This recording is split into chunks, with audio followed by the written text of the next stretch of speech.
much energy and resources in a night like this. Lights, cameras, dance, drama, action. We generally don't see this type of energy anywhere other than a Black Friday sale or Cyber Monday, when we're searching for that perfect gift to buy for our boo thing, or for our loved one, or for mom and them. And there's really nothing wrong with buying gifts.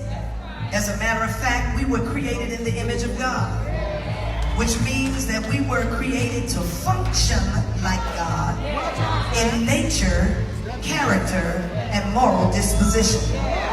What that means is that I'm never more like God than when I give. But I stopped by to tell you tonight that Christmas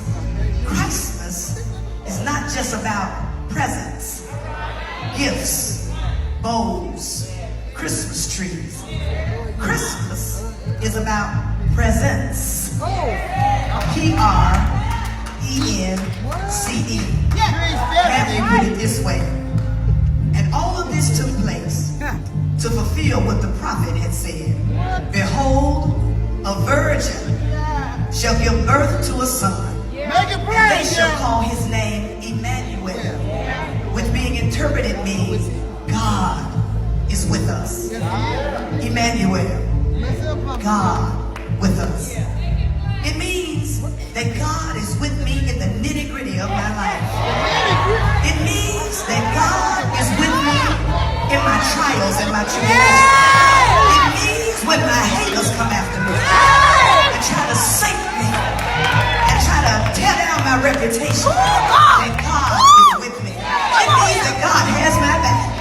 It means that God walks with me through the valley of the shadow of death, so that I don't have to fear anything, because I know that the Lord is always with me. Emmanuel, God with us.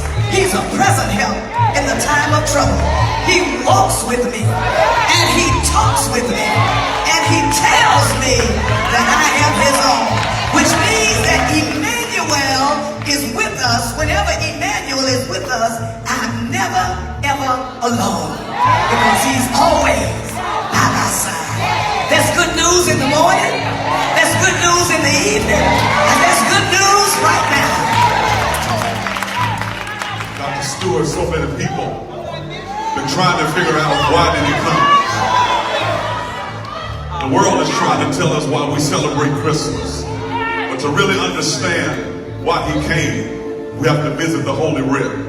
When you open up the New Testament, you see Matthew, where he calls him king. He introduces him by going back 42 generations, starting at Abraham and coming all the way down to Joseph. But when you get to Mark, Mark does not deal with genealogy, because he was writing to Romans, and Romans are not so inclined to hear much about what Mark called Jesus was a servant.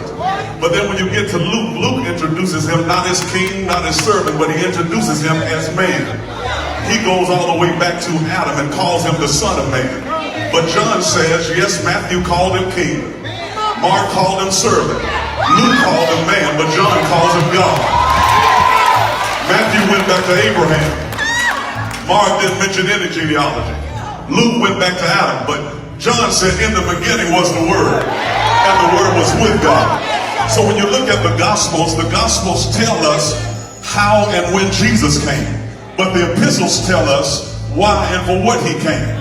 And one of the epistle writers was a man by the name of John, who said, for this purpose was the Son of Man manifest, that he might destroy the works of the enemy. Let me say to you tonight that we are celebrating Christmas, but we always look at that baby boy in the arms of Mary. But I want you to know there was a bad baby, because that bad baby just did not come to make peace, but he came for war. He came to destroy some things. See, there's a difference between something being broken and destroyed.